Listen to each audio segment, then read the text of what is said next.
at last. Looks like it, Aunt Mattie. Huh. What, Dad? Hello, son. Well, daughter, how was the moving picture tonight? Lovely. Mice, that's what it was. Just a lot of mice. There wasn't anybody killed in the whole thing. No, well, then I'll stick to these. These don't talk. And that big Clark Norman Maine was in the picture tonight. Never does anything but kiss a lot of girls. Norman Maine is one of the best actors in pictures. You and your movies, that's all you think about. You shouldn't be allowed to go to him at all if you're asking me. Too bad I was so busy in the kitchen. I didn't hear anybody asking you. Hello, Granny. Hello, darling. But of course, no one ever listens to me. I do if they're within 10 miles of you. Gadding around picture shows. House all cluttered up with movie magazines. And the other day, I caught her talking to a horse with a Swedish accent. Sis. We're only young once, you know. Ah, Hollywood. You'd better be getting yourself a good husband and stop mooning about Hollywood. You know what she wants to do? She wants to go to Hollywood. I've known it all along. I've seen her making faces in the mirror and talking to herself. That's what comes of your movies. Why, what would you do if you did go to Hollywood? I'd be an actress. I would, I tell you. I've always known I could. Guys, wouldn't it be wonderful to have a movie star in the family? Oh, Miss Blodgett, may I have your autograph? You may not know it, Alec, but you're practically on your way to bed. Oh, Miss Blodgett, you're my favorite actress. Won't you tell me the secret of your success? Oh, let me alone. I asked her what's come over you. I'll tell you what's come over her. She's just a silly little girl whose head has been turned by the movies. And the sooner she forgets the whole thing, the better off she'll be. Why will I be better off? What's wrong with wanting to get out and make something of myself? What do you do that's so much better? Just because you're satisfied to sit here all your life, you think you can laugh at me. Well, someday you won't laugh at me. I'm going out and have a real life. I'm going to be somebody. You know, if it was spring, I'd say give her a good dose of sulfur and molasses.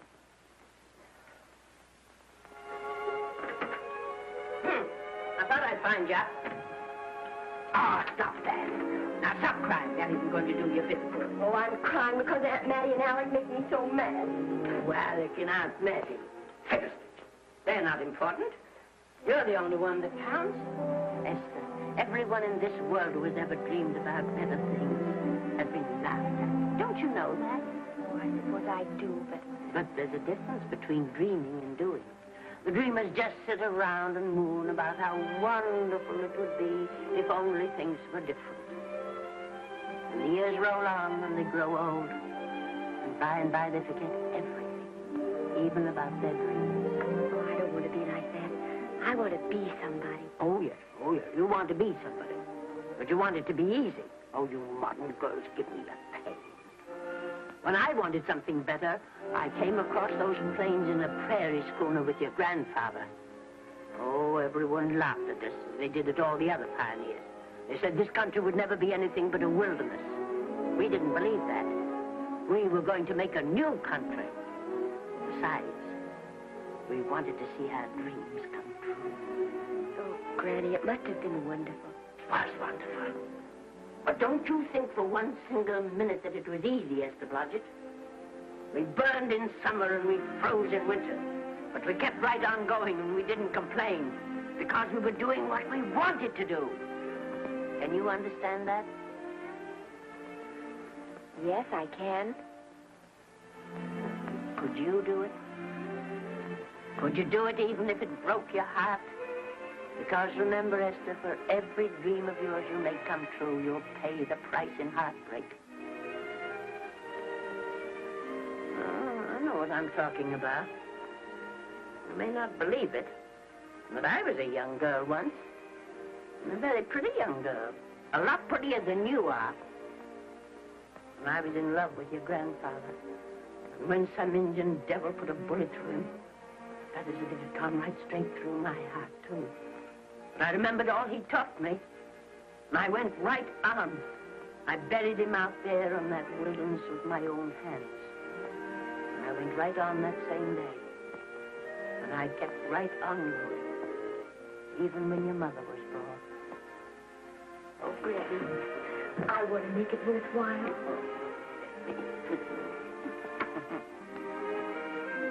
You know, Esther, there'll always be a wilderness to conquer. Maybe Hollywood's your wilderness now. From all I hear, it sounds like it. But if you've got one drop of my blood in your veins, you won't let Mattie or any of her kind break your heart. You'll go right out there and break it yourself. That's your right. Here. Oh, here. Stop that nonsense. Here. Take this and go to your Hollywood. Oh, I can't take your money. Well, why not? It's your savings. Well, I was only saving up for my funeral.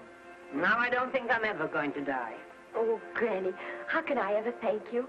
By giving me your word of honor that you'll never tell a living soul where you got that money. I promise. Remember, if you do, I'll have you arrested for robbing me.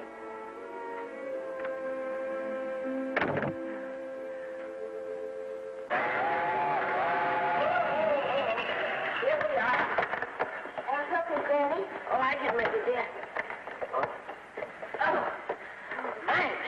Oh, I kissed Dad goodbye. Just a little kiss. He didn't even wake up. I bet you didn't try that on your Aunt Mattie. Oh, Aunt Mattie. Think of her face when you tell her. I am thinking about it. I've waited for that chance for 30 years.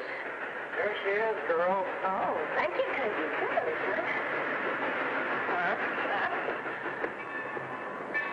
Well, come on. Here's your prairie schooner.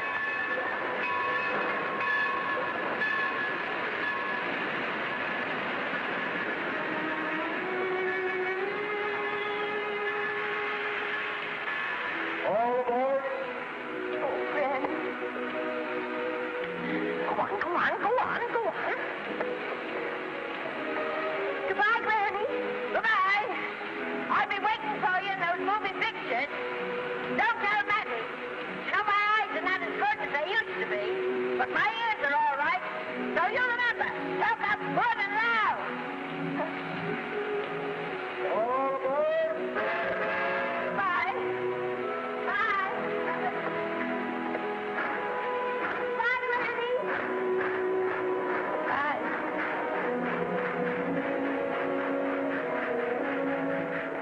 You want to go home now? I don't want to, but I will.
Good afternoon.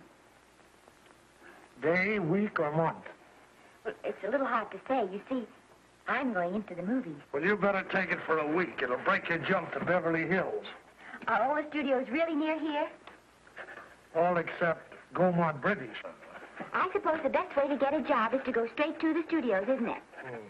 I haven't any illusions, you know. I'm perfectly willing to begin with a little bit of a part, or even as an extra. $6, please, in advance. Oh.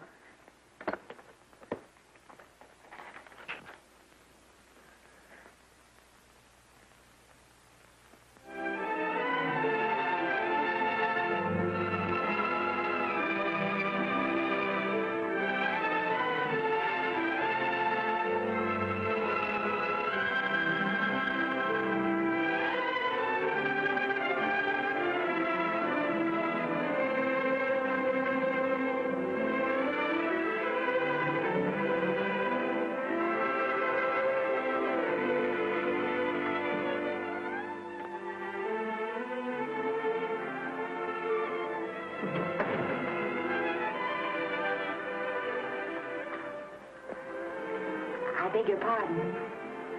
I'd like to register for extra work. How long have you been in Hollywood? Well, it's about a month now. We haven't put anyone on our books for over 2 years. Come here. I'd like to show you something.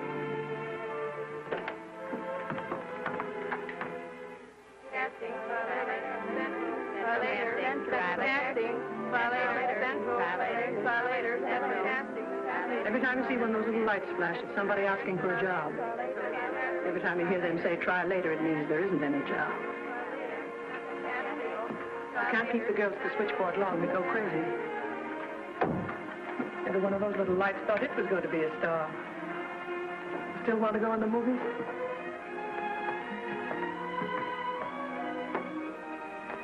You know what your chances are? 1 in 100,000.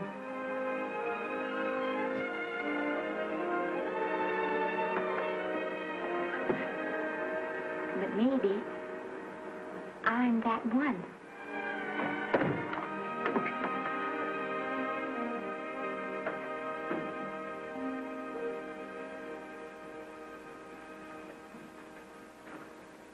Any phone calls for me, Mr. Randall? Oh, no. Jesse Lasky and Sammy Goldwyn must be writing letters instead. How's the luck today? There wasn't any. Maybe you don't go at it in the right way. Now take Danny McGuire here. He knows the ropes. Don't you, Danny? Sure, I've had him around my neck for years.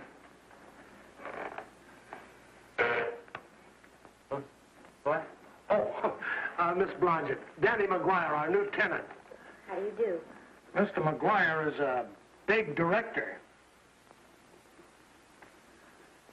Oh, are you really? Oh, could you possibly use me in a picture, Mr. McGuire? Of course, I haven't had much experience, but I don't think that really matters if you're willing. And I Now really listen, feel that... lady. In the first place, I'm not a director. I'm an assistant director. In the second place, if I had any jobs to give away, I'd confer one on myself. And in the third place, you should have stayed back home in the first place.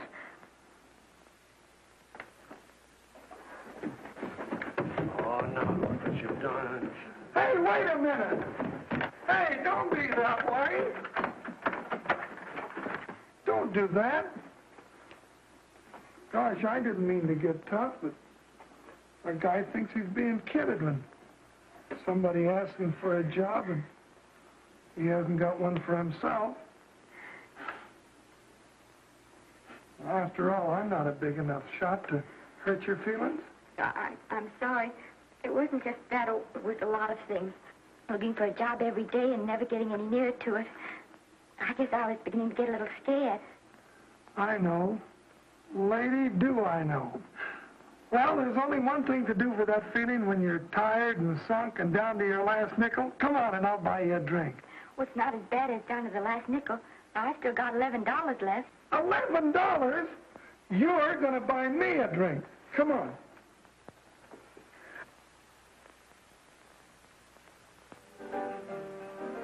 That's right, George. There's nothing like a little rum to take away the milk flavor.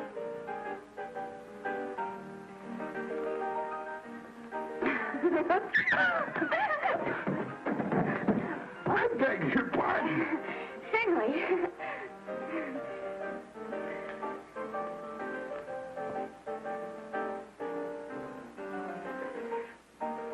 sign my contract, the first thing I'm going to do is see that you direct every picture I'm in. That's my pal.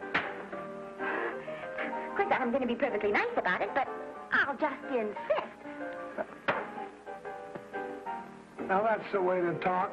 Don't let them lick you. Oh, I should say they can't lick me. If they try anything like that, why... I just won't sign. Now, that's right. What have you got to lose?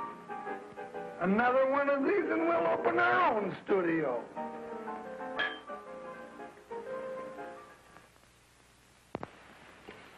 Bill rendered $24. Past due.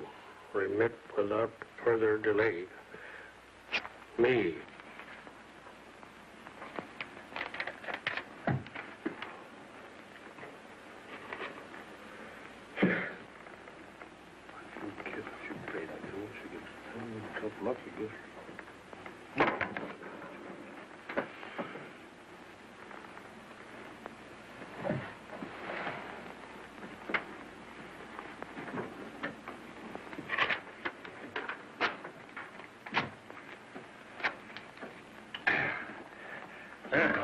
Fifth race. Fifth race. Tricap. Who's riding Tricap?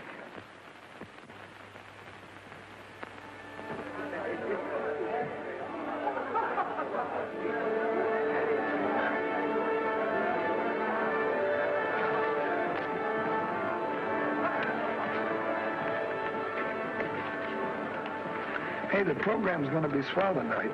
Now, you take this fella Beethoven. I'm a pushover for him. And Chopin, well, he's not so dusty either.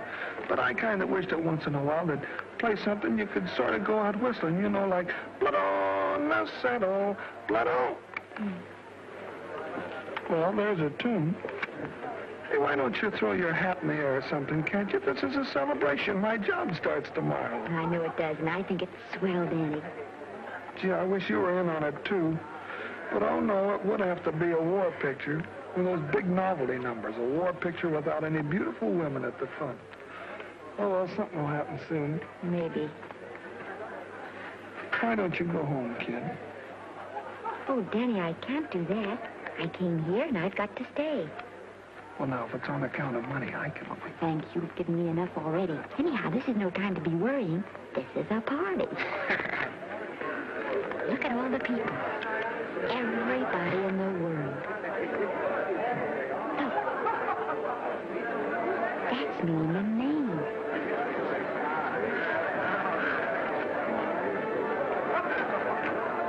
And he seems to have had that one extra cocktail.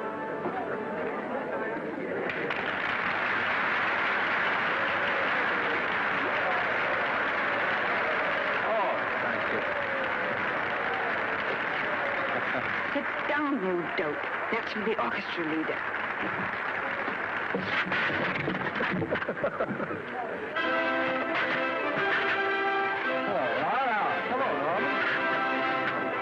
Oh, Mr. Maine. Mr. Maine, put your arm around Miss Regis. Otto, this is a Hollywood Bowl. Oh, afraid of crowds. Go on, get out of here. What's the matter? You getting too big to bother with photographers? Don't want any pictures taken now. Oh, is that so? Well, supposing I take it anyway. Well, shove that brownie number 2 of yours down your throat. Thank you, Mr. Maine. No, stop it!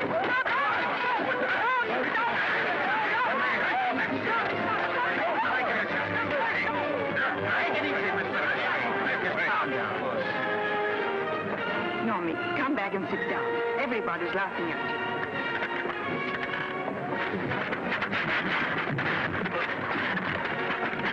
All right. Hi, Norman. Is he always like that? Well, I suppose he has to sleep sometime. Oh, and he's so wonderful on the screen.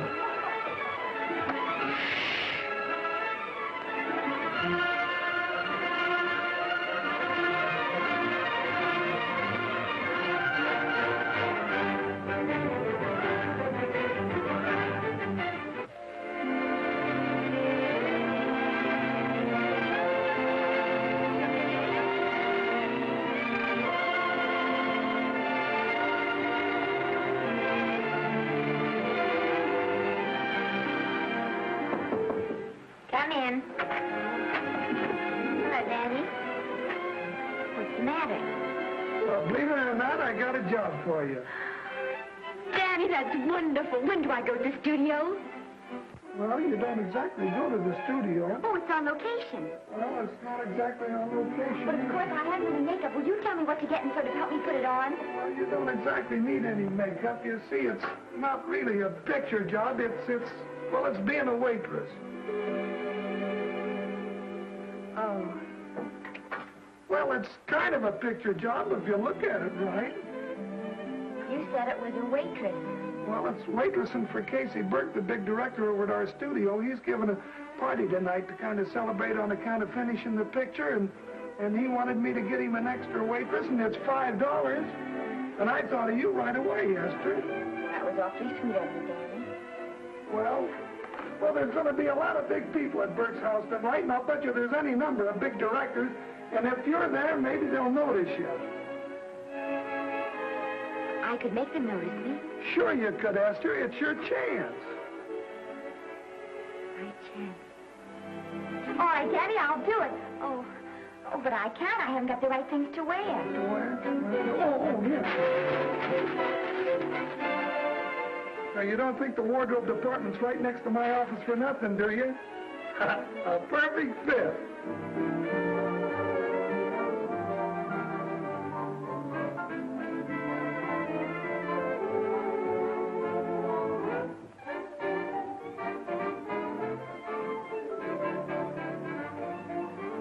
Did you get to the preview last night? I did.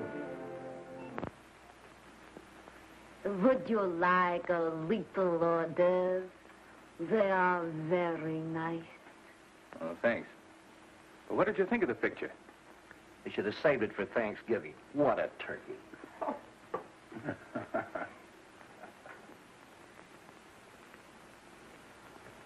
Will you have some hors d'oeuvre? You do like hors d'oeuvre, don't you? I don't think there's anything so enjoyable as hors d'oeuvre before supper, and these are rarely delightful.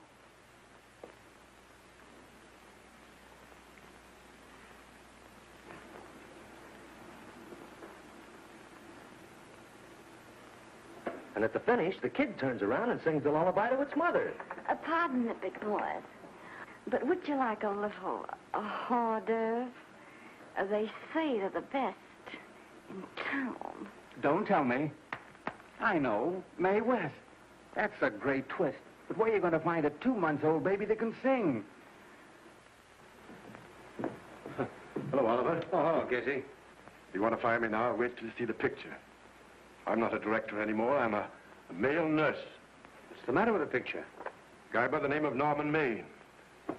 His work is beginning to interfere with his drinking.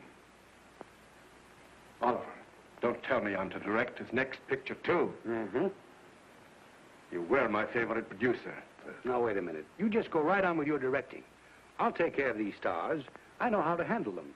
I had a serious talk with Norman after that Hollywood Bowl occurrence, and you don't have to worry any more about his behavior. Excuse me, Mr. Niles. Mr. Libby of your publicity department is on the telephone. He says it's most important, sir. It's about Mr. Maine. Thank you. Oh, it's probably just some little thing. Of course, Oliver. I'll turn on the radio and see if they've called out the National Guard yet. Hello, Libby. What's the good word? Mr. Norman Maine, America's Prince Charming, was apprehended driving an ambulance down Wilshire Boulevard with a siren going full blast. He explained he was a tree surgeon on a maternity case. Well, will it be in the papers? No, it won't be in the papers. But that's a nice, expensive hobby of yours, keeping Mr. Maine's informal entertainments out of the public press. Oh, that's fine work, Libby. Try and see that no one gets to Norman. He's probably home sleeping it off. All of them. Why can't you forget those dopes at the studio for one night? Business, business all the time. I don't know what's going to become of you. Norman, why didn't you call for me? Oh, by darling, why didn't I call for you? In case you've forgotten, I was supposed to come here with you. Oh, that's all right. I got here without any trouble. The only reason I don't slap your face. Yes, darling, I know. Hello, John. Oh, hello, man. What's the matter with Oliver? He looks as if he'd had bad news. Hello, Mary. What's the matter, old boy? Maybe I'm wrong. I guess I've been drinking too much lately. No, you ought to cut it down. It's bad stuff. Scotch and soda.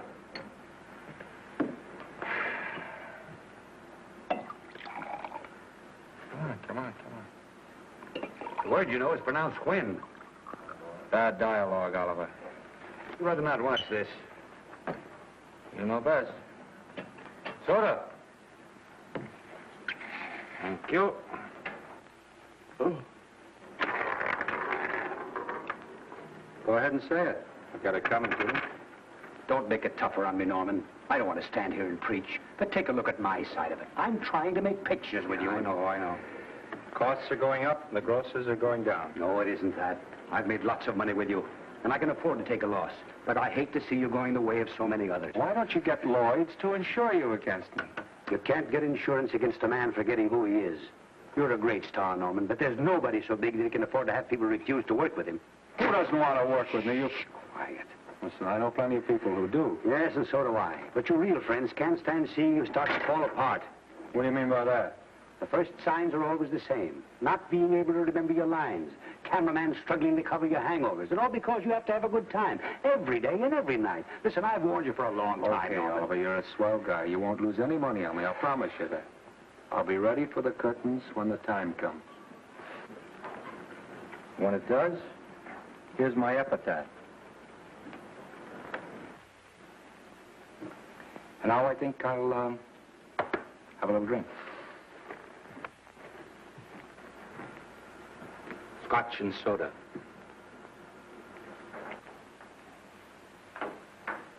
Scotch and soda. Ooh.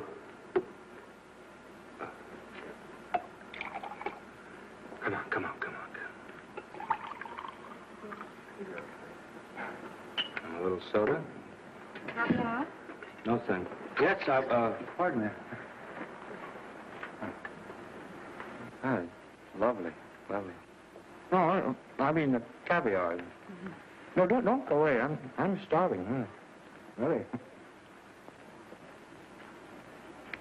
Which would you take? I don't know. You know? I don't know either. It's hard to choose. I think I'll take caviar. Mr. Maine doesn't care for any more. Do you know me? No. Well, Normie doesn't care for any more. I think I shall get very drunk indeed.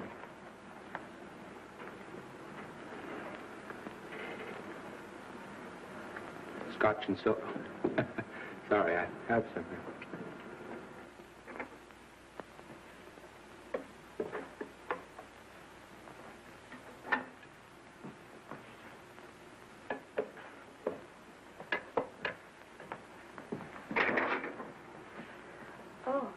Mind if I help?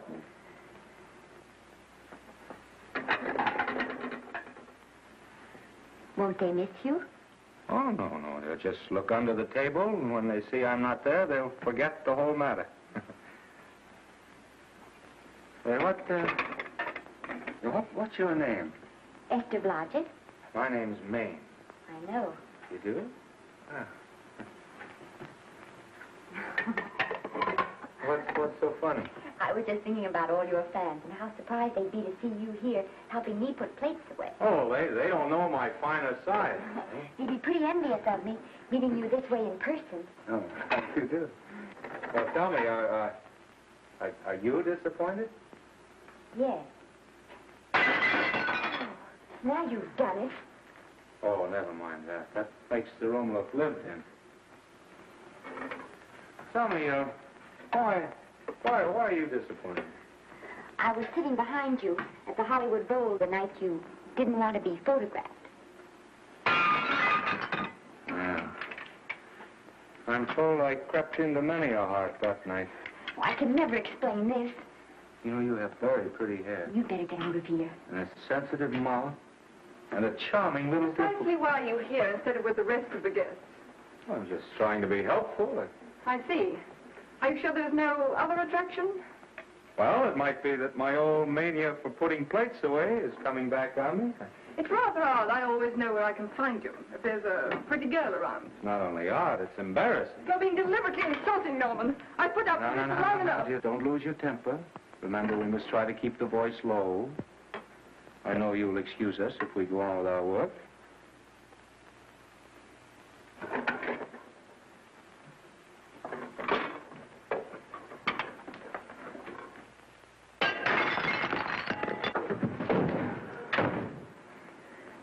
Now see what you've done.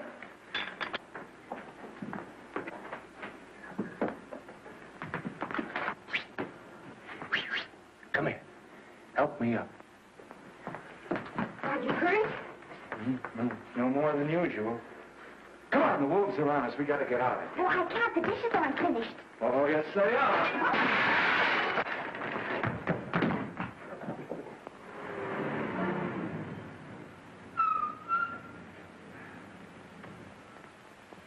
Well, I bet I know what you're going to say now. What? Good night. Good night, and thanks. Hey, wait a minute.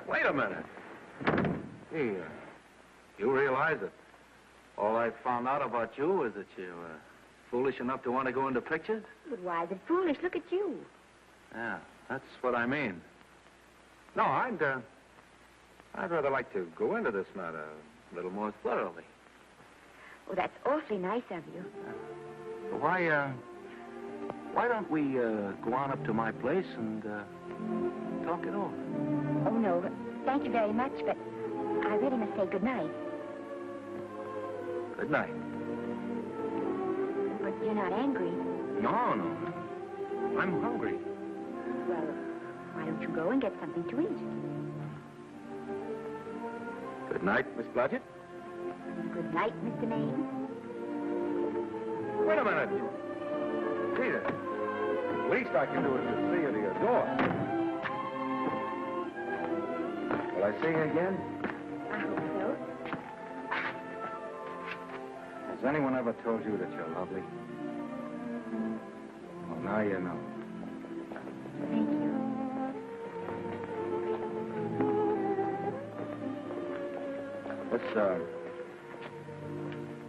It's hard to say, but I want to say it anyway. You know, I'm a screen. You know, in private life, well, you know. But whatever I do, I still respect lovely things. And you're lovely. You understand? Yes, I think I do. And it isn't that bump on the head that's doing this. Well, I'm glad.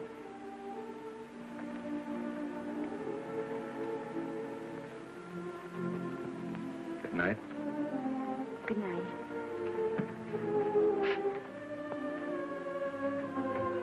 Hey! You mind if I take just one more look?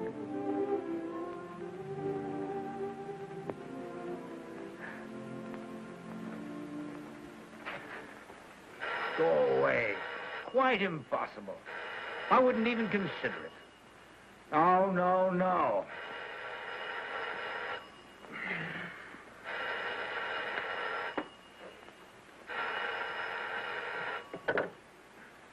Hello? Who is it? Who? Norman? What have you done now? You're not in jail, are you? Oh. Yes, I see. Oh, it's that again. I see. She's beautiful. Yeah, I know. You want me to give her a screen test? Yeah, certainly. She's got wonderful possibilities. Oh, you know she's got something. Well, you knew all the other ones had something, too. Oh, no. I tell you, Oliver, she's got that sincerity and honestness and sincerity and honestness that makes great actresses. Oliver, I am so sure of this girl that I want to take the test with her myself. Listen, Oliver, you've worked hard. You're entitled to a break. You get...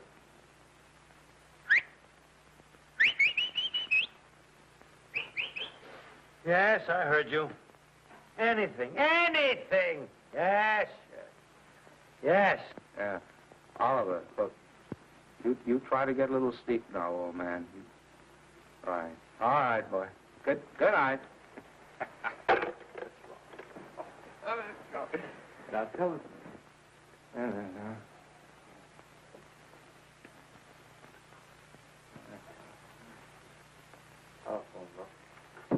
Telephone book. Hey, telephone. Hey, Oliver, telephone book.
Telephone.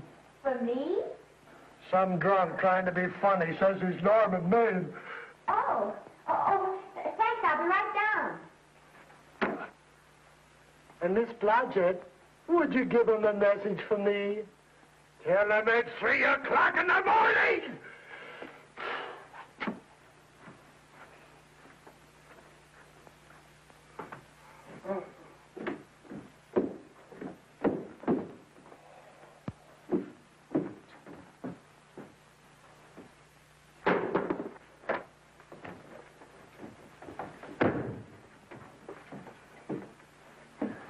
Hello? What? Oh. Oh. Oh. Oh, yes. I'll be there. Oh, thank you.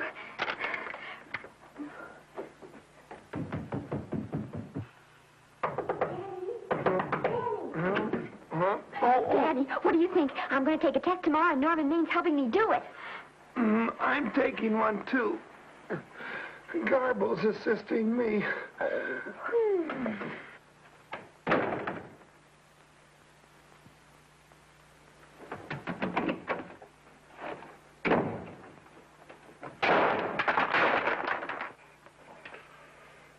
Oh.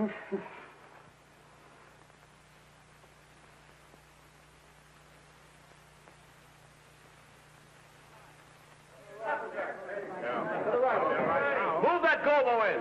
We're just still coming out more. No, the Yankee. Is this light too hot for you, Hanley? Okay, but cut down on your back light. Put a double on that 90. Bring it down a little. That's it. Now put it.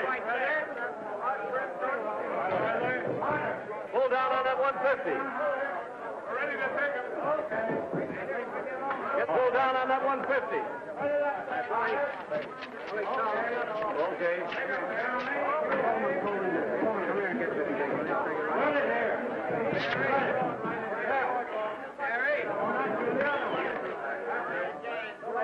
Bring me an apple box. Listen, gentlemen, please, if you don't mind.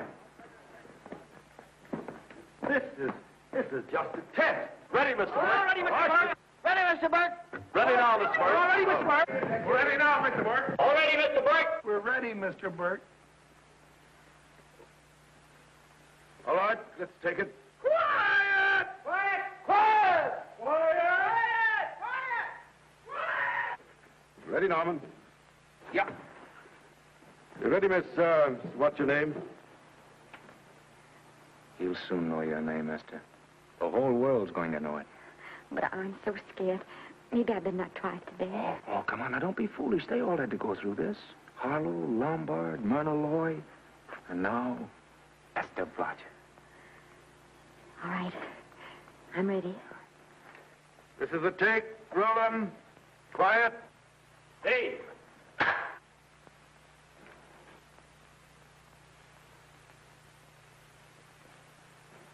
I may as well tell you that my whole organization thinks I've gone a little nuts to sign you. Well, maybe they're right. I've been nuts before. You see, all the experts seem to think that your type is a little mild for present-day taste. But I rather believe that tastes change, like eyebrows. And I think that also, like eyebrows, tastes are going back to the natural. You look like a nice girl. I think I'm going to like you. That's not important. I think the public will like you. That is important. Oh, yes. I see what you mean. I mean, I know it is. Only don't think it's going to be easy. Nothing you really want is ever given away free. You have to pay for it. And usually with your heart. Someone else told me that once. But you still have to work it out for yourself. Oh, well, all this is just a long way of saying, I'm glad you're with us and good luck to you. And now I'm going to turn you over to our demon press agent, Libby. Don't let him frighten you. He has a heart of gold, only harder. And for the love of Pete, learn to close your mouth and keep it closed, even in your love scenes.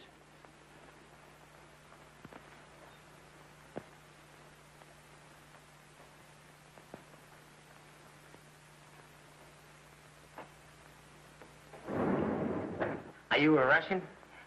No, I was born in Fillmore, North Dakota. Oh, no. First saw light of day in a mountain cabin, a trapper's hut, high up in the Rockies.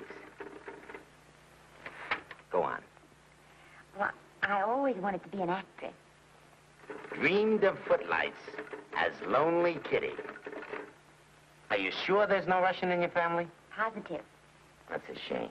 Well, what does your father do? He's a farmer. Social registerite father. Fed up with hypocrisies of 400, sought wilderness for consolation. There amidst the mountain flowers, he raised another blossom. His lovely little daughter. What's your name? Esther Victoria Blodgett.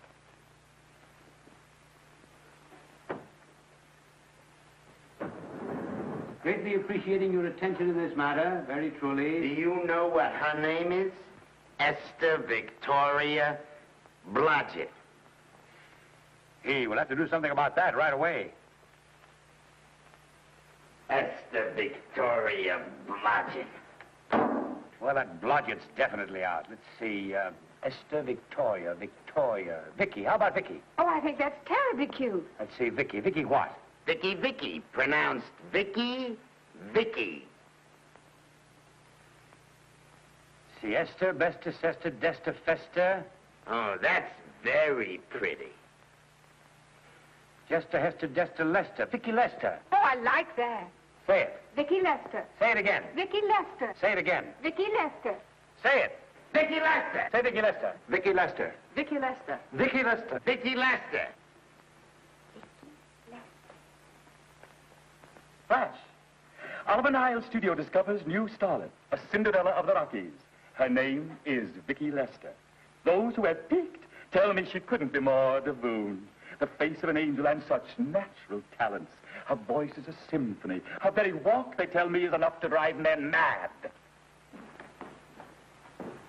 Not that way. Get the lead out of your feet. Lift them up.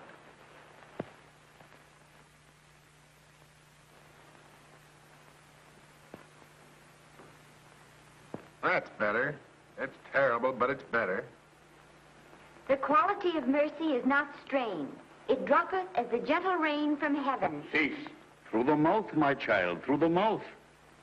The nose is for smelling roses. Proceed. Does she have to look surprised all the time?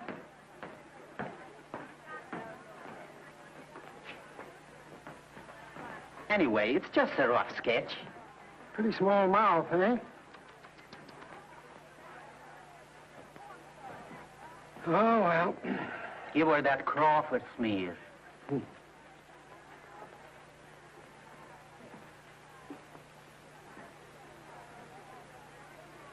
This'll give her that deeply... yeah.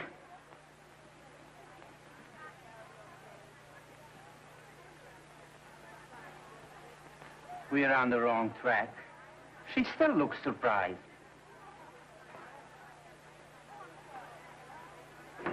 Listen, drunk people, we're shooting on the set this morning, not in the commissary. Now come on, snap into it. Acme Trucking Company? No. Mr. Smith is not in.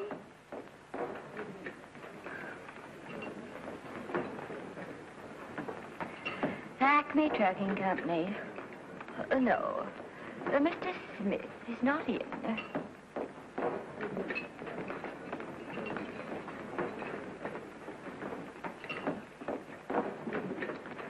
Good morning. What can I bring you, Mr. Maine? That just shows how long you've been here. Mabel, bless you. How soon are you and I going to be married, huh? I don't know. You'll have to ask my mother.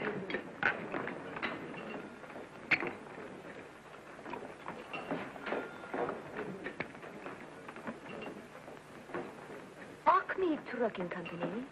No, Mr. Smythe is not in. Acme Trucking Company? No, Mr. Smith is not in. Acme? No, Smith ain't in.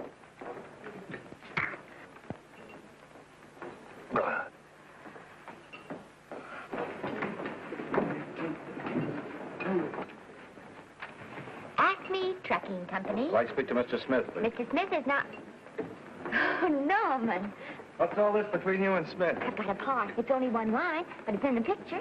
Well, it's ambition that made you break that date with me last night. Well, I had to be here so early this morning, and So did I. I had to stay up all night to make it. you've started your picture, haven't you? No, we're still in the testing stage. You can't seem to get the right girl for the lead. Gee, you think with all the girls there are that... Yeah, no, but this one's got to be different. She's got to be little and cute and sweet and intelligent. It'll blow me down. What? Will close my tired old eyes. Well, what is it? Hold everything. Come on. Come on.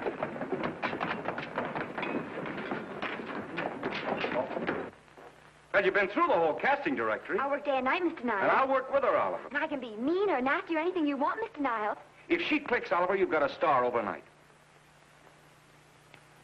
Okay.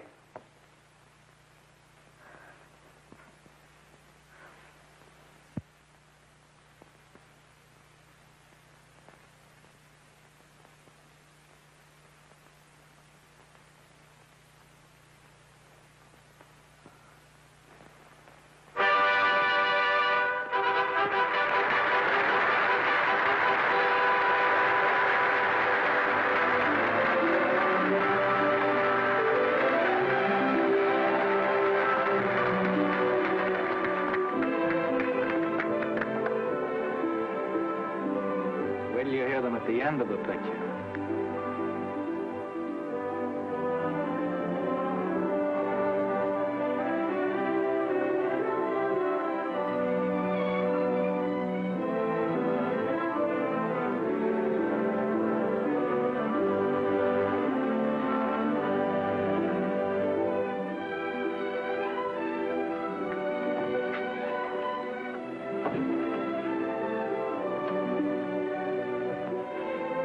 Do you think we were noticed? By no one. They're much too busy playing at croquet.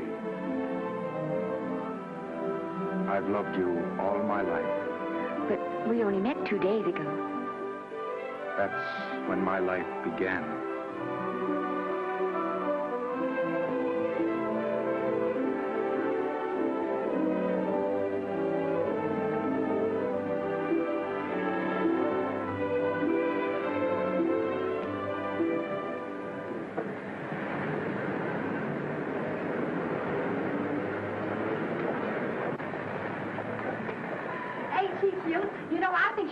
type I am, don't you? I think she's sweet. Well, it's Vicki Lester's picture, all right.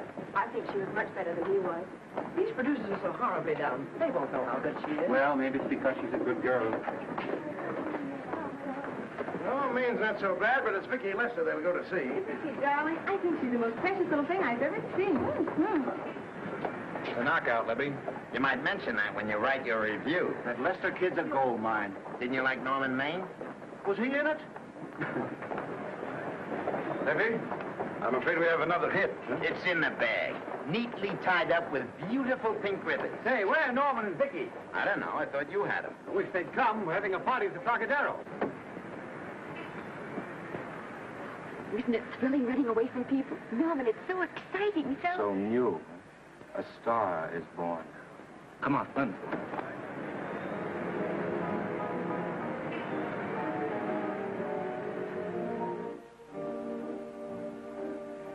It's wonderful, isn't it? Crazy quilt. Oh. It's a carpet that's spread for you. It's all yours from now on, you know. Come, Esther. You're a success. You'll have everything in the world you want. I hope it'll make you happy. Hasn't it you? Then there was one thing I never had. Lots of times I told myself I'd found it, but I always knew I was lying. Still, I never stopped looking for it. Maybe it'll come. Well, I think it has come, Esther. I only wish it went too late. Oh, but it's not too late. No, you can't throw away your life the way I've thrown away mine and have anything left that's good enough. No. You can. Norman, you can. You mustn't tell me that, Esther. I'm so afraid that I'll believe it.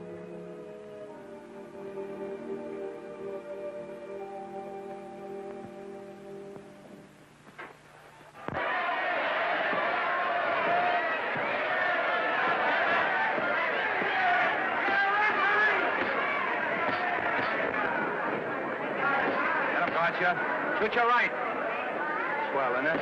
Lovely. What scotch you get? Can't you hear me, Gotcha? Shoot your right!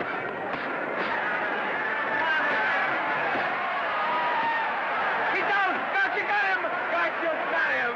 He did, didn't he? Yeah, but he'll be up, though. You like it? Sure I did. You like me? Sure I did. That reminds me, will you marry me? No, thank you. Come on, Gotcha, finish him. Why won't you marry me? Not dependable. Hey, shoot your right! Throw away your money. Break him up in there, break him up. Drink so much.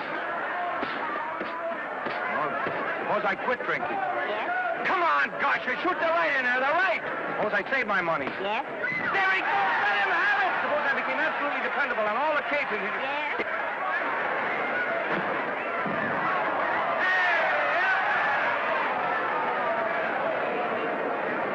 Hey, Gotcha, he got him! He got him! He certainly did.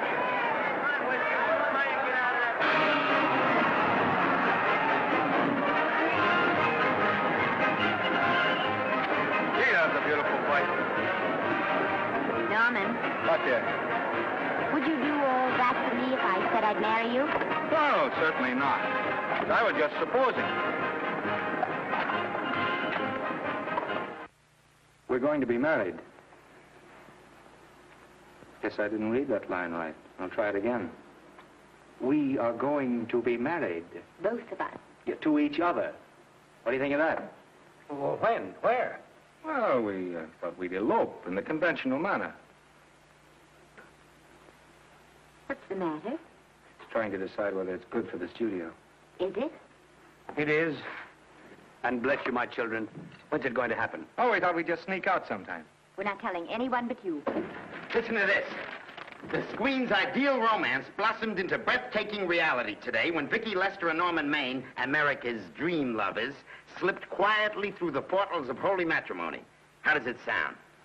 Horrible. But you see, we're going to elope. Sure you are. It'll be the biggest elopement this town ever saw. We'll get a tie-up with the Army, have you escorted all the way down to Yuma by 20 of their new bombing planes. Is he going with us? Don't you think we can work this thing out better alone? No sense in bothering the happy couple with all the details. I'll see to it that you get a carbon copy of the whole layout. I can hardly wait. I'm sorry we didn't realize that we were in the way. While you're settling the details, you don't mind if I take this woman out and buy her a ring, do you? Sure, go ahead. We want everything legal. That's a charming match. A nice girl like Vicky. And public nuisance #1. Now, wait a minute, Libby. Norman's all right. And if you'll pardon my pointing, Vicky's business is her own. It doesn't require any comments. I wasn't making any comments. I just said it was a rotten shame. So go ahead and plan the elopement. Oh, that elopement stuff is out. You can't get any scope in that. We're going to have a wedding. Where'll we have it? Customary place, I believe, is a church. Nah, it's been done. This has got to be something big. The beach. I can visualize it. The bridesmaids in bathing suits. 20,000 Santa Monica school children spelling out the word love. It's a novelty, but is it big enough? Why not the city hall? A police escort of every motorcycle cop in town.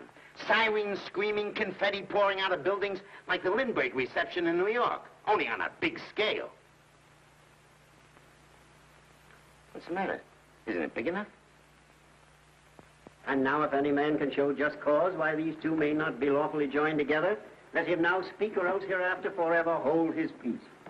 Do you, Alfred Henkel, take this woman as your lawful wedded wife? Will you love, comfort, honor, and keep her in sickness and health as long as you both shall live? I will. Do you, I beg your pardon. Do you, Esther Blodgett, take this man as your lawful wedded husband? Will you obey, serve, love, honor, and keep him in sickness and health as long as you both shall live? I will. Place the ring on her finger. Hurry, please. Now, by virtues of the power invested in me as Justice of the Peace of San Bardo Township, County of Los Angeles, I pronounce you man and wife.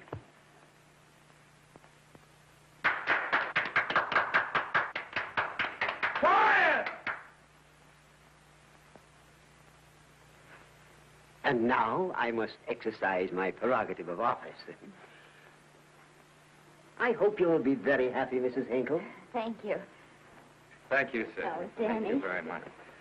Now, if you'll please sign the license. Oh, yeah.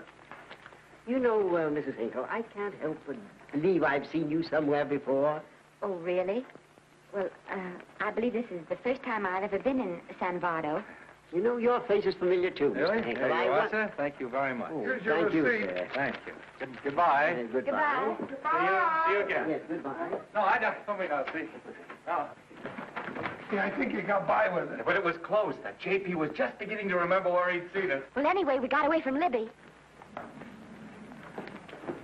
Hello, Toots. If you will be kind enough to glance between my shoulder blades, Mr. and Mrs. Henkel, you will find there a knife buried to the hilt. On the handle are your initials. Lovely to have seen you, Libby. Hold it, wait. Hold it, Danny.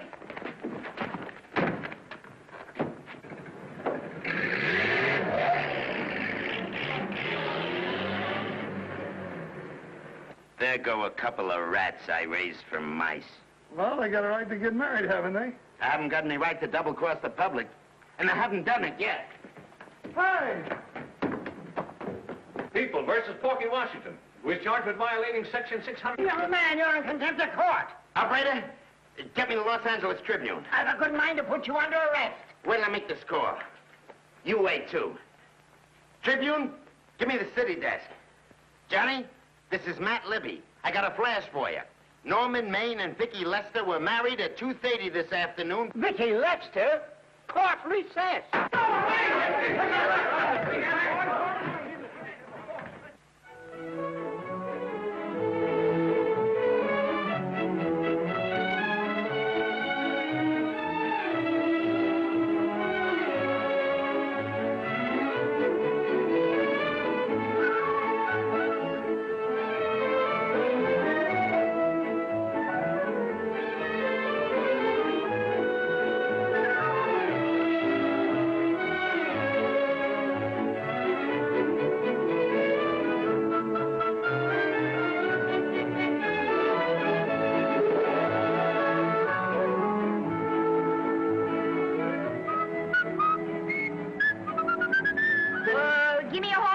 great big horse, a great big buckaroo, and let me wahoo, wahoo, wahoo!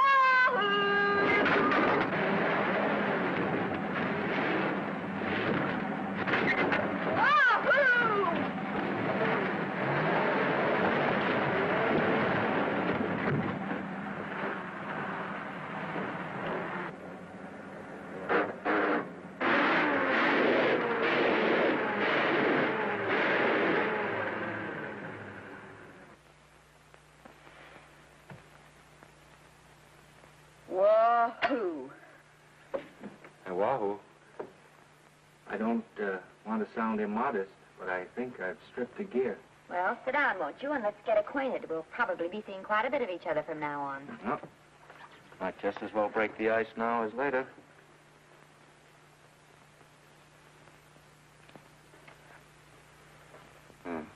Now we're old friends.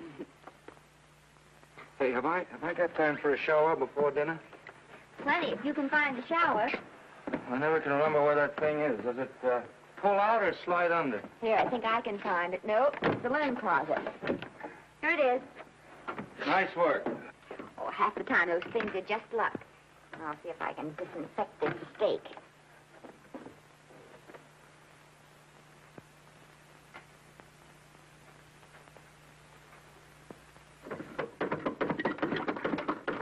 Hey, Esther, there's no soap. Here. Thank you. Oh, Annette, Yes, dear? I'll need a washcloth, please. Oh. How you fix the cigarettes? You know I never smoke underwater. Well, what do I do to make this thing work? Pull that gadget at the top and pray for rain. Well, I can't reach it. I can't get my hands up. If you've gone in there with your arms down, you'll never get your bath. Unless you're a contortionist. Yeah, well, I'm not a contortionist, and don't throw that up to me now. You knew it when you married me. Will you close this door, please?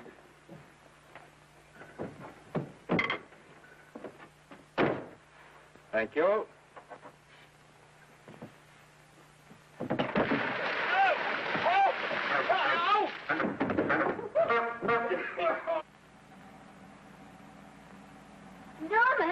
Norman, here comes the car. You got it. Huh? Here, quick. Quick what? Quick, go out and stop them and ask for help. Oh, I'll catch cold. Oh, you'll get warm again. Yeah, don't you? They'll recognize me. Now, if you keep your face down, go on. There may not be another car for a week. Well, Howdy, partner. Howdy. Stuck? Yeah, how'd you guess it? Can you get us some help? Well, I reckon not. You know, it's a long way to town. We're pretty busy down at the place. Well, I got to get out of here. I've got my wife with me. Don't she like the country? No, and we're short of food. There's a lot of game in them woods. You know, well, my wife can't shoot. Well, you're sure up against it. Sorry I can't do anything for you. Well, wait, listen, I'll be frank with you. I'm Norman Maine. Who? Norman Maine. Well, my name's Judd Baker. Glad to have met you. Well, so long. Hey, wait a minute. Listen, you don't... So you're Norman Maine.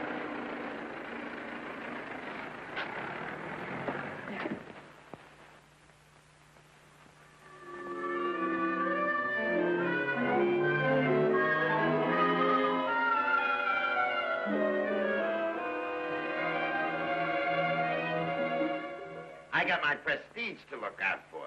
I'm supposed to be the best publicity man in the racket. And they laugh themselves sick when I even try to get a decent mention of Maine. Yes, I know how sensitive you are, Libby, and I don't like to see your feelings hurt. Thanks, boss. Now, Vicky, there's a dish for free space. But if Maine swam across the Pacific, the papers would keep it a secret. Well, the exhibitors don't like him, the critics don't like him, the public don't like him, and I don't like him. Who likes him?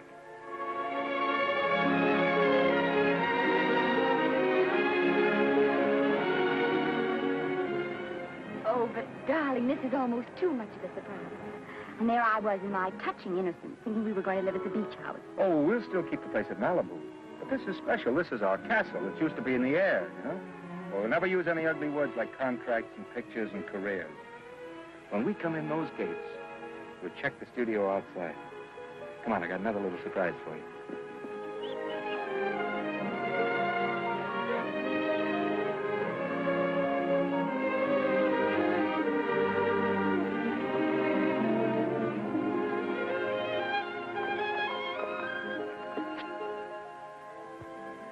Oh, Norman, it's lovely. So are you lovely. The whole world's lovely. Hey, hold it!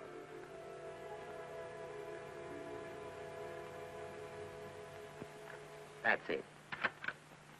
Caption, their honeymoon never ends. All right, let's get some pictures. Now, if the bride will sit here and the groom stand behind her, we'll have something unique. Now let's go after something different. You sit down and she'll stand up. Pretty radical, isn't it? Yeah, but in a nice way. Okay, Otto, fire. Caption, their honeymoon begins anew. Ah, the producer. Caption, their honeymoon ceases abruptly. Hello, Oliver, glad to see you. No, I'm glad you're back. Thank you. Vicky, how well you're looking. Hello, Oliver. Am I interrupting? Yes, thank you. Just want a couple more pictures. That's enough of both of them. What they're asking for is exclusives of Miss Lester. Alone. Oh, I see. Well, come on, Oliver, let you and me get exclusive. See you later, Vicky. Well, don't worry, Otto. My camera smashing days are over. They ain't your only days that are over. Oh, hold that, Miss Lester. Gorgeous. Well, Oliver, how's the dividend situation? Very pleasant. I think we'll show $2 million on the next quarter. Oh, smart move of mine to sell my stock, eh? Oh, well, when you need money, you need it. Well, some people save up for just such an event. You know, there's bound to be a rainy day occasionally. Yeah, but as a citizen of California, I've always refused to admit that. Yes, I know, but still it does rain. Well, anyway, you can thank me for some of those dividends of yours. Mm-hmm. Oh, can't you? Oh, sure. That was a little too quick, Oliver. What's the matter? The Enchanted Hour was a smash hit, wasn't it? Well, it made Vicky a star overnight. Yes, it should have. What about me? Oh, let's talk about business at the office, Norman.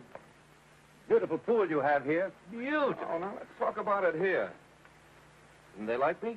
Well, maybe the pot wasn't just right. That was the best part of the year. Look, Oliver.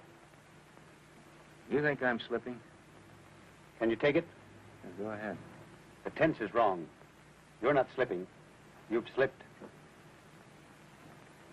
Oh, my fan mail's still big.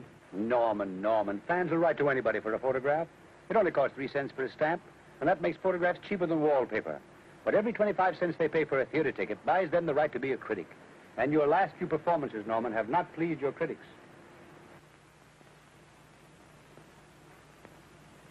You remember I told you I'd be ready for the curtains when the time came? Here it is. Let's call off the contract, no hard feelings. We're not quitting, either of us. There's no explaining these things. We've all seen how the public turns. Maybe we can turn them back. I've got a swell script lined up for you. About Esther. You think that I'm going to get in her way? Well, as a matter of fact, as it happens, there's no part in this story for her. I'd more or less planned to star her in a picture of her own, with that young Pemberton opposite her. He's coming along nicely. Good for young Pemberton. All right, Oliver. We'll make a try at it. Let's hope it's not too late.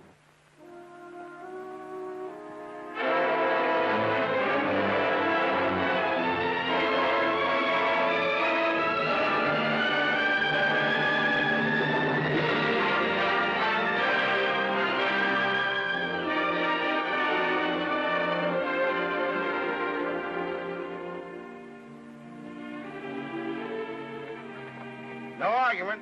I'll buy those. Huh. The screen's most finished actor. I'll say he's finished. He keeps them away in droves.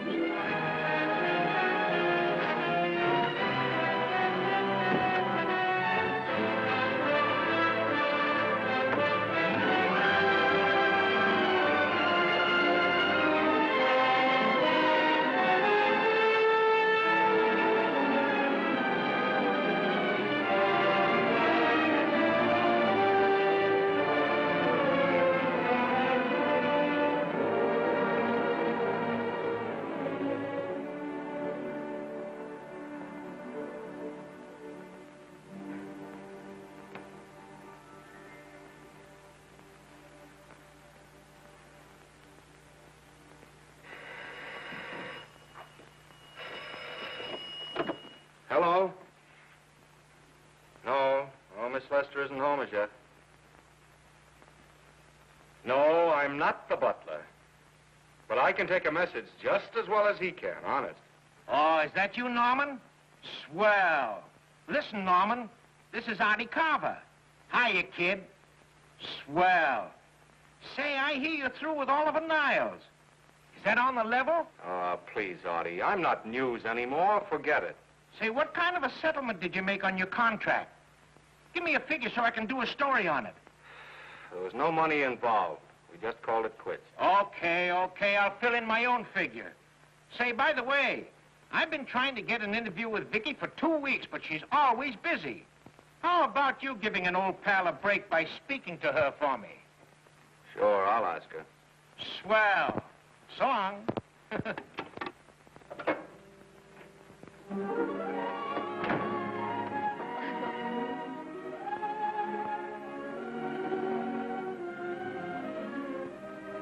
I didn't mean to be late, darling, but Casey wanted... All right.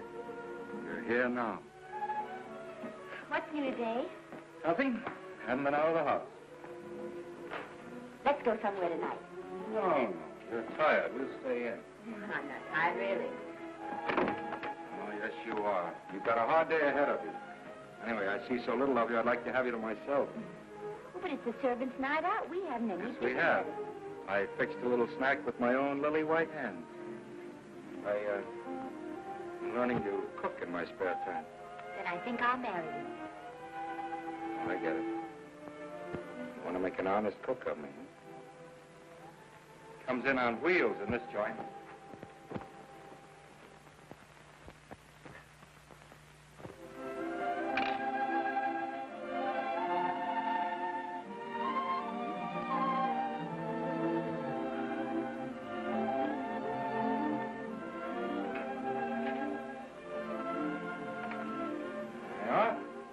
How's it look? Wonderful. Huh? That's what I thought. Now then, don't be formal, just pitch in. Yeah?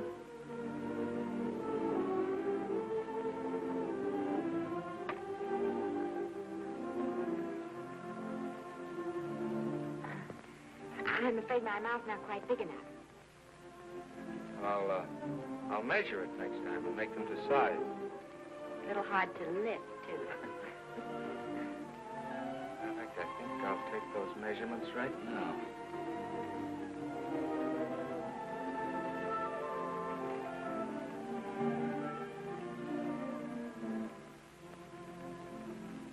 That's what I wait for. All day. That's why I rush home without even changing my costume.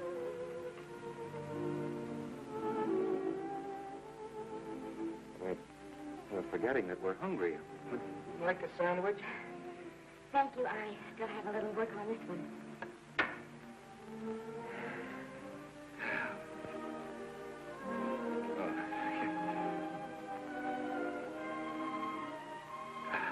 Norman, will you unhook my dress? I can't breathe. Mm-hmm. You know, all the time I thought it was the kiss that made you breathless. A lot of hooks, huh? Uh-huh. Why don't you have a zipper? That's a good idea. You better? Yes.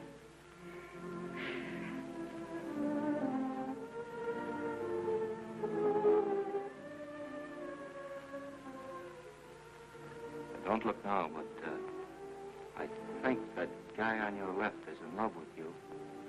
I hope so.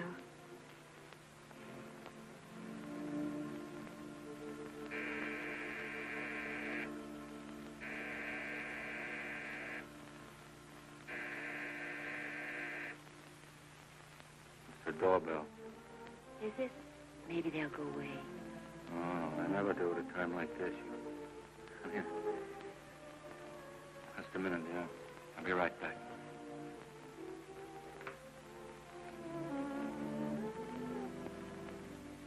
Does Vicky Lester live here? Yes. I got a package for her. I'll sign for it. Who are you? I'm her husband. Oh, sure. I'm right here, Mr. Lester.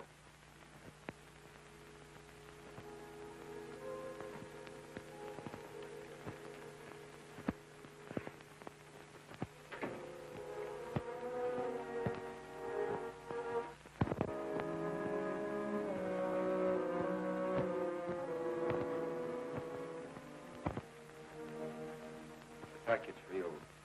Oh, by the way, I forgot to tell you, they want you for a benefit at Shrine Auditorium next Wednesday night. I told them I'd ask you. And, Oh, darling, I don't want to hear about that now. well, you better wait till I finish before I forget them all. The Academy dinner secretary phoned. She wants to know if you want a table reserved for you. Oh, yes, Artie Carver called and asked if I'd use my influence with you to get him an interview. I told him I'd try. That was all, I think. Oh, Norman, let's don't talk about those things now. We're forgetting the wonderful food you prepared. Well, I'm not very hungry now. I think I'll fix me a little drink. But Norman.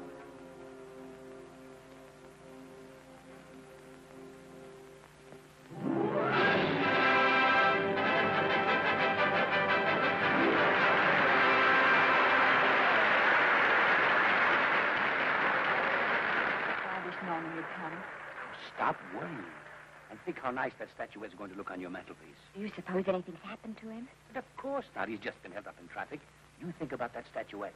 And now we arrive at the climax of the annual dinner of the Academy of Motion Picture Arts and Sciences, the highest award within our power to bestow.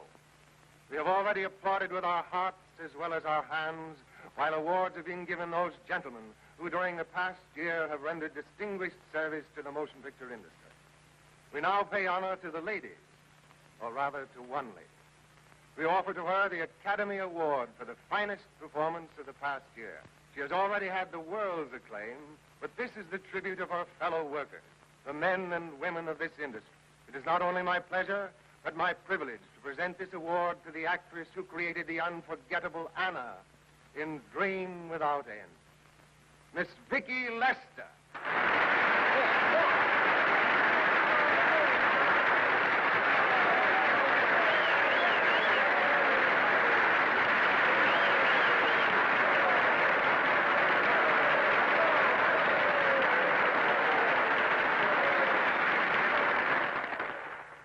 What more can we say, Miss Lester? This says it all for us.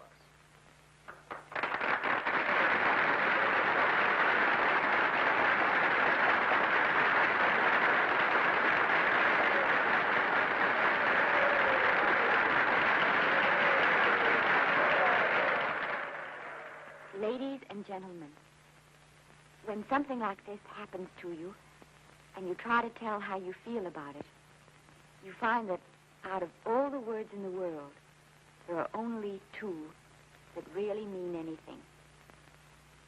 Thank you. All I can do is to say them to you from my heart. All I can do is to keep on saying them. Hey, that's fine. That's a very pretty speech, my dear. Very pretty. You said the right thing. I want to be the very first one to congratulate you on that valuable little piece of bric-a-brac. Now I want to make a speech. Gentlemen of the Academy and fellow suckers, I got one of those once for a best performance. They don't mean a thing. People get them every year. What I want's a special award, something nobody else can get. I want a statue for the worst performance of the year. In fact, I want 3 statues for the 3 worst performances of the year, because I've earned them. And every single one of you that saw those last masterpieces of mine knows that I've earned them. Libby, start the music. What I'm here to find out is, do I get them or do I get them? Now answer yes or no.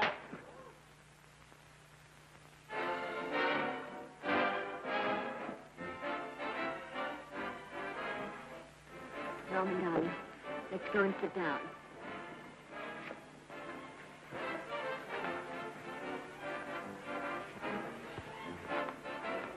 Come on, Norman, sit to that. That's for you, Norman.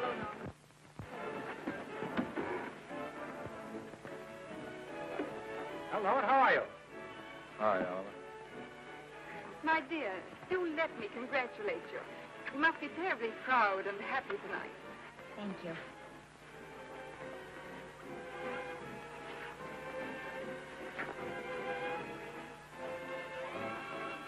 give me a drink.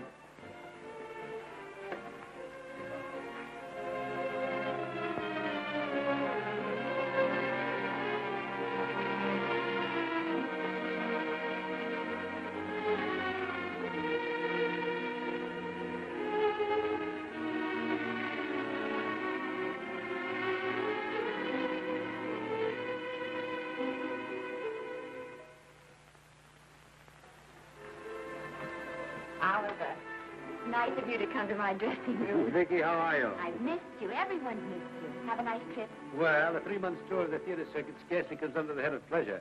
But the way they're screaming for your pictures all over the country. Miss Lester, if I may talk shop, you are a knockout. Thank you. It's good to hear that. You've been crying. A little. How's Norman?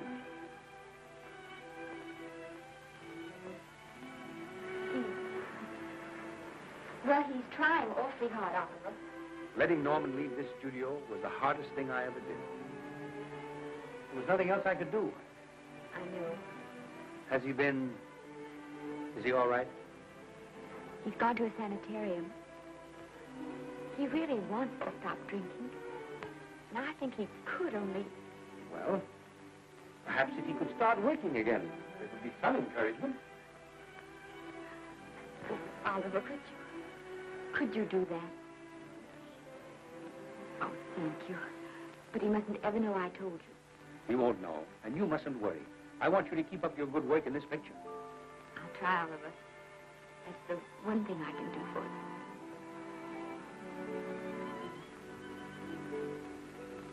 you. If you'll just sit here, Mr. Niles, I'll have Mr. Maine brought down. Thank you.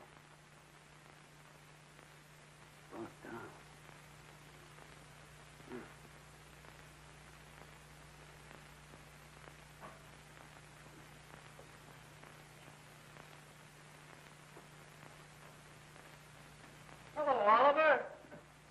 Welcome to Liberty Hall. Hello, Norman.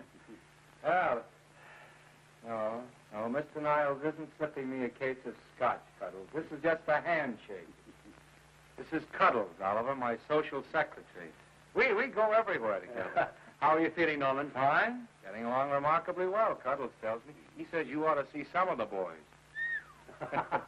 Let's sit down. Yeah. Cuddles, we really don't need you. Touching, isn't it? Can't bear to have me out of his sight. Are you comfortable here, Norman? Comfortable. It's positively luxurious. They even have iron bars in the windows to keep out the draft. How much longer are you going to be here? Oh, well, I'm really cured now. I'm just staying on for an extra week or two to get in good shape, you know. After all, there's no particular hurry to return to the cameras. That's what I wanted to talk to you about. I've got a script with a fine part for you in it. Yeah, Oliver, that's great. That's great. Who plays opposite me? Well, it is not exactly the lead. Young Pemberton's doing that. But I tell you frankly, I consider your part better than the lead. Oh, I see. It's better than the lead. Well, of course, it isn't terribly long. But it's one of those parts that makes an impression on you. They'll be thinking about you all through the picture. Mm-hmm. Well, the thing is, Oliver, I'm pretty well set at another studio. I'm not at liberty at the moment to tell you which one. You know yourself how those things are. Of course. But it's a big picture. It's one of the biggest of the year. And the part. Every actor in Hollywood would give his teeth to play. Well, that's fine, Norman. Naturally, that will tie you up for a while. But we won't get to this picture for some time. And perhaps, if you want to consider it for later on, well, I'll tell you, Oliver, you'd better not count on it. See, I've got several pictures lined up after this one, and they're talking to me about England. You know, they're doing some very interesting things over there, you know. Mm-hmm. Hey. What is it, Cuddles? Speak right out. We all love you. Your dinner. Oh, here we dine at 5:30 here. Makes the nights longer. Well, goodbye, Norman. I'm glad to see you getting along so well. Be out in no time. I'll have to introduce myself all over to a lot of people. They won't know me when I'm not drinking. Goodbye. Goodbye, Norman. Thanks for dropping in. Well, Cuddles? Alone at last, eh?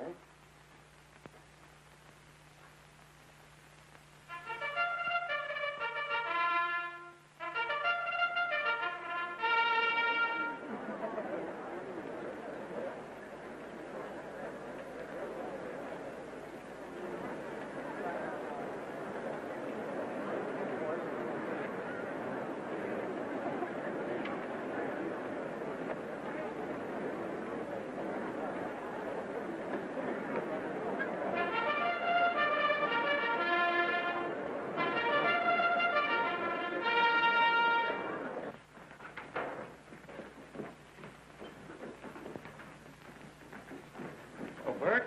Sam? How are you, Marion? Oh, hello. Hello. Hello, Normie. Glad to see you. How I hate to run into these has-beens.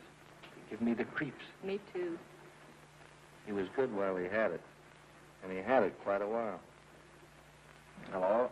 Hello, Mr. Maine. I haven't seen you in a long time. Oh, I've been resting. Ginger ale, please. Ginger ale and what? Ginger ale and ginger ale. A new leaf? A whole new book. Thank you. Scotch straight. Hello, Libby. Why, it's Mr. America of yesteryear. Do they let you wander about now without a keeper? Oh, sure. I'm a trustee now. Didn't expect to find you at Santa Anita. What do they do with the actors while you're away? Oh, they cut them into slices and fry them with eggs.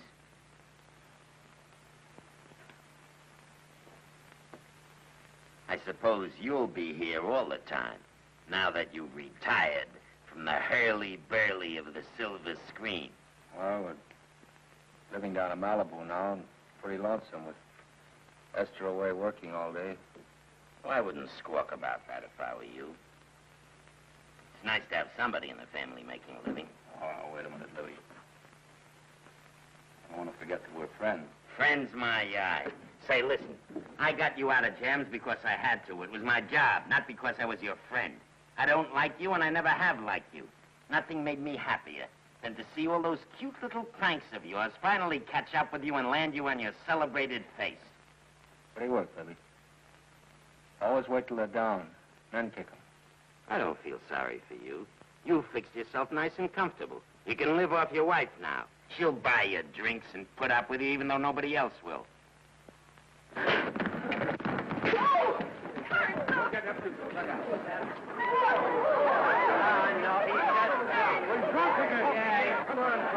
a minute. Come on outside for you, wife. I'm Norman Maine. Oh, that's not my fault. Oh, don't bother to toss him out.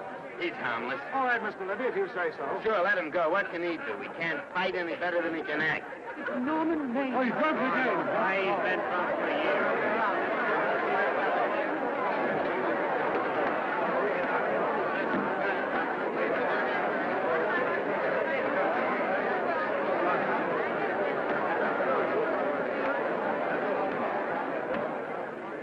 Give me a scotch. Double. Leave the bottle here.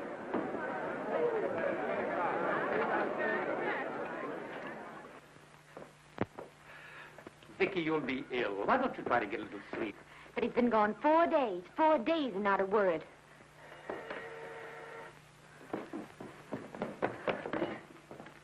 Oliver, I can't. I just can't. Hello? No, this is Oliver Niles speaking. What? Where? Thank you. What is it? Nothing. Oliver, tell me. He's in the night court. He's been arrested on a drunk charge. Now, he's all right. He isn't hurt. I'm going right on and get him out. I'm going with you. Vicky, it isn't any place for you, and if it gets in the papers, What there'll do be... I care about the papers? I'm going with you.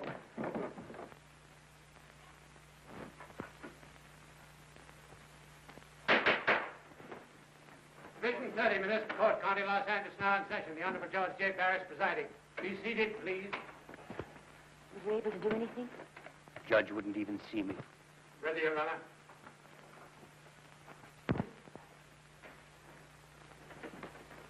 I want to advise you that you're entitled to be represented by counsel, to be confronted by the witnesses that may testify against you, to compel witnesses to attend on your behalf to a public and speedy trial by the court or by a jury, and the right to be admitted to bail. Call the first five. Gregory, Hale, Haynes, Rodriguez, Johnson. Come on, boys, get over here. Go ahead. Move along. William Gregory. Plain drunk, picked up at 5th in town. Asleep in the gutter. 14 similar offenses in the past 6 months. Still at it, Gregory. How do you plead? I don't feel so good.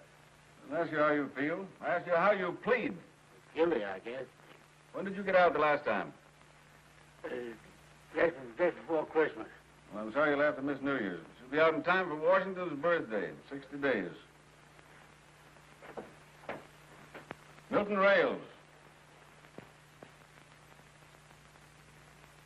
Plain drunk, picked up on Brooklyn Avenue, given treatment at receiving hospital, then removed to jail. How old are you, Rails? 17, sir.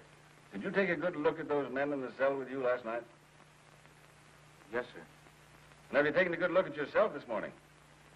Oh, no, sir. Well, I suggest that you do. $5 or 2 days. Sentence suspended. Oh, Judge. Alfred Henkel, more commonly known as Norman Maine. Drunk and disorderly. Cracked car into tree at Sunset and Coronado. Evidently been drinking for days. Resisted arrest and injured one of the arresting officers. How do you plead? Guilty. You're Norman Maine, the actor, aren't you? You've come pretty low, haven't you? There isn't a man here who's had the advantages you've had. Look what you've done with them. You're nothing but an irresponsible drunk, driving about the streets with the power to inflict death or injury on innocent people. I think we'd better deny you that power for a while. 90 days in the city jail. Please wait.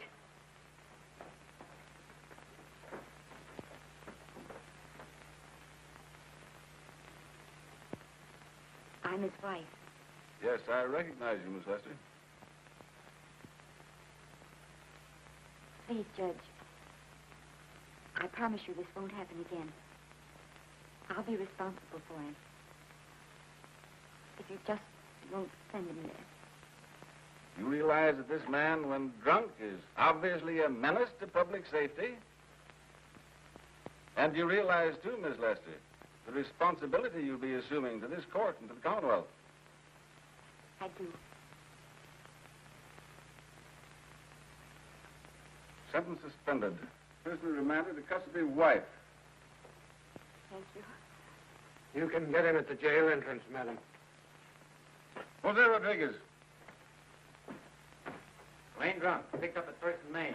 Second offense. How do you plead? I think I'm guilty, Your Honor. 60 days.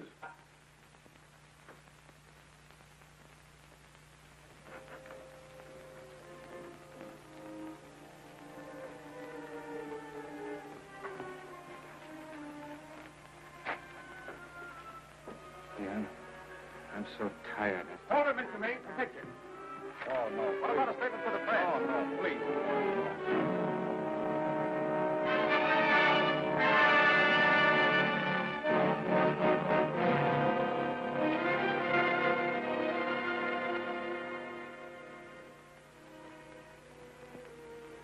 He's asleep.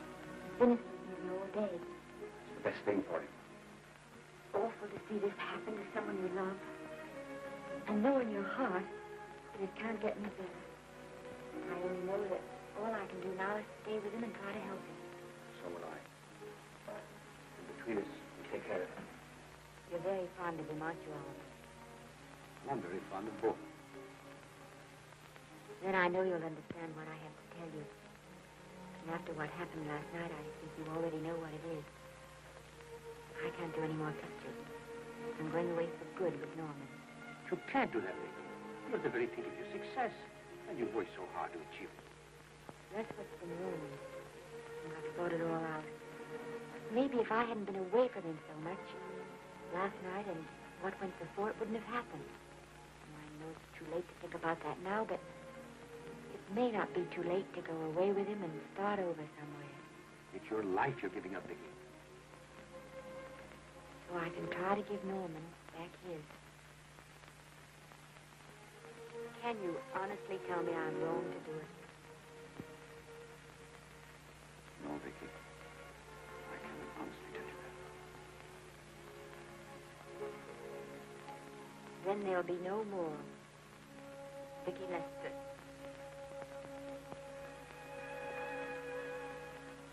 Come on, walk to the door.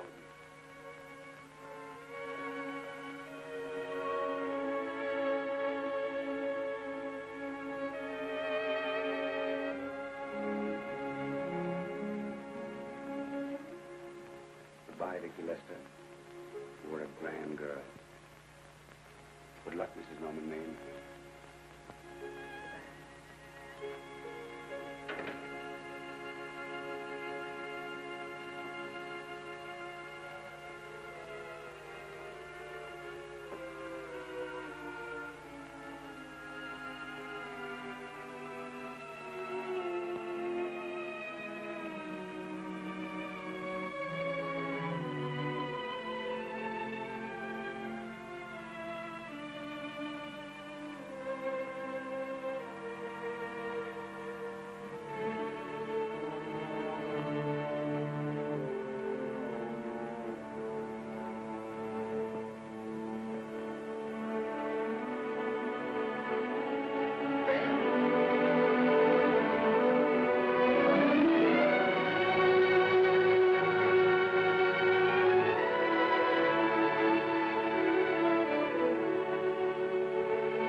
Darling, this is Maine coming in to apologize again. Oh, I'm sorry, dear, but it isn't you. What other troubles have you got? None. I was just playing a scene with myself. Now, look. I'm just coming out of the jitters, and you're just going into them. This is a swell household. Isn't it? I'll tell you what we'll do. I'll promise to brace up if you'll go on the wagon. I guess I have been drinking too much. You know what I'm going to do? I'm going to be an athlete. You mean with great big muscles and everything? Well, roughly speaking. Gonna join the YMCA? It costs too much. I'm going wading up in our front yard. No. Sure. Would you like me to go with you? Sure, if you'd like to. No, Miss, I don't think I will. It might spoil this beautiful, natural wave. Yeah, I guess that's right. But, darling, look, could you have a hot toddy, some hot soup for me when I come back? Some hot soup? And I'll make some of those nice sandwiches. No, Miss, do you have to?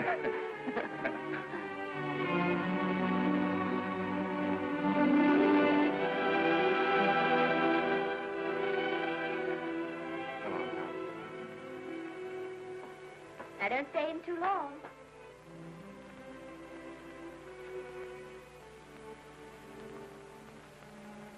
Hey! Mind if I take just one more look?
first drink of water he had in 20 years.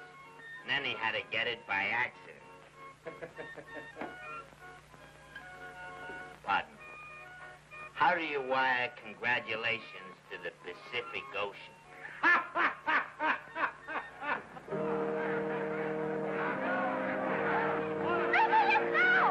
Oh, you can't see her face. Hello, Vicky.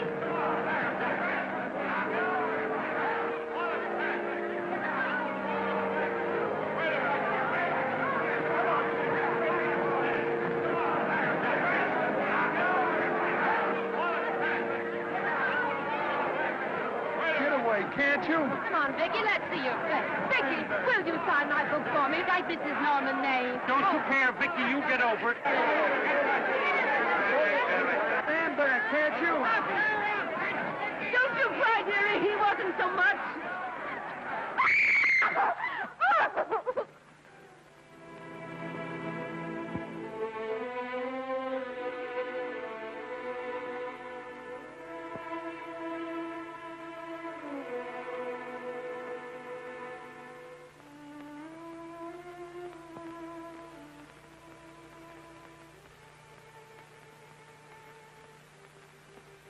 Do you mind if I take one more look?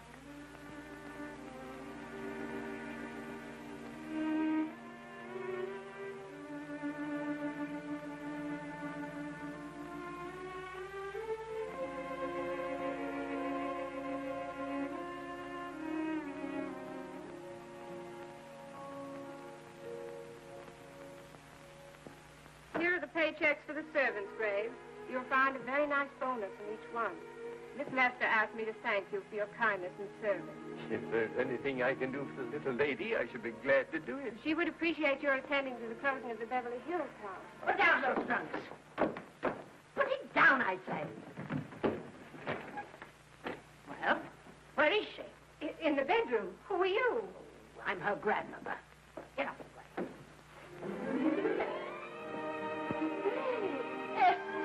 Granny, darling. Oh, I'm so glad to see you. What made you come? Oh, I know when I'm needed. Now get out of here. Go on, get out of here, all of you. I want to talk to my granddaughter alone. I came just as quickly as I could. But I'm going home. I sent you a wire yesterday.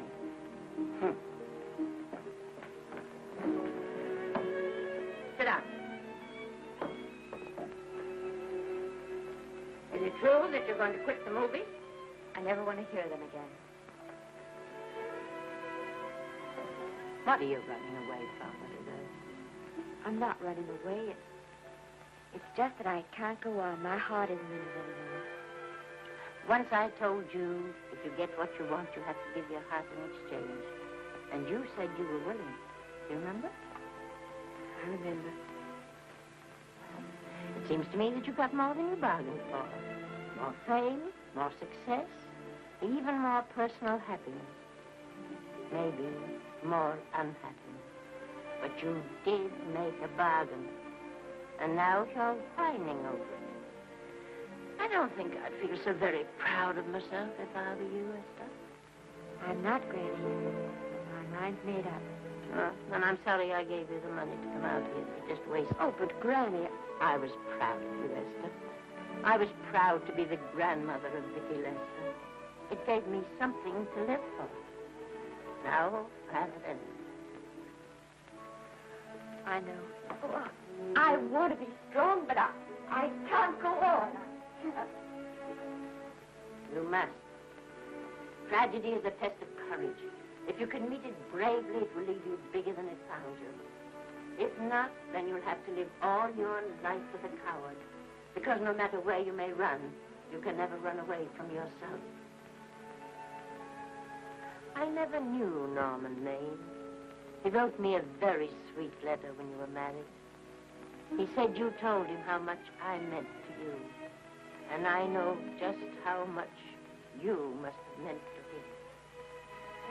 You know, Esther, I can't believe that wherever he is, he can be very happy, knowing that his death broke the spirit of the little girl he praised me so highly for raising. And I can't believe that he can be very proud, knowing that all his great love did for you was to make you a quitter. The car is ready, Miss Lester. We'll have to go now to make the train.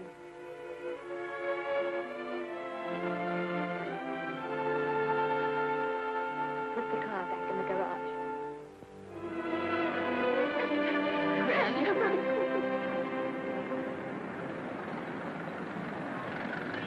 The entire picture industry has come to the Chinese Theater for this opening tonight. It has come to pay tribute to a great star on her long-awaited return to the screen in what has been called her greatest performance. It has come to pay tribute to the girl herself.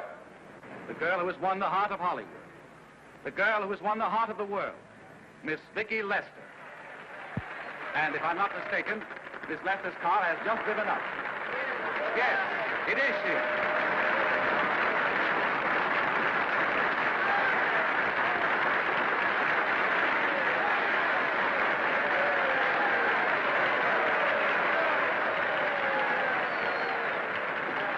I hope this doesn't scare you too much. I scare very slowly, young man. 6 mile, folks, please.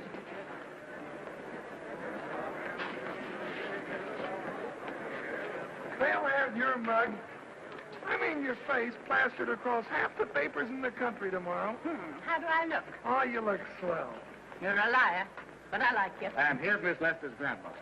Won't you say a few words to the radio audience, please? Say something, Letty. You know, we've got a thing like that back home where they all listen in on, but we call it a party line. Won't you say something, please? They're listening. Maybe some of you people listening in dream about coming to Hollywood. Maybe some of you get pretty discouraged. Well, when you do, you just think about me. It took me over 60 years to get here, but here I am, and here I mean to stay. Thank you very much.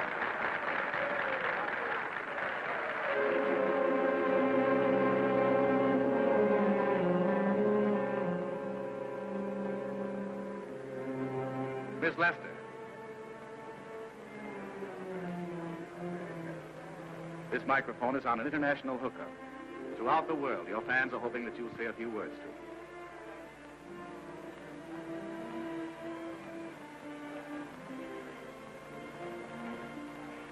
Hello, everybody. This is Mrs. Norman Maine.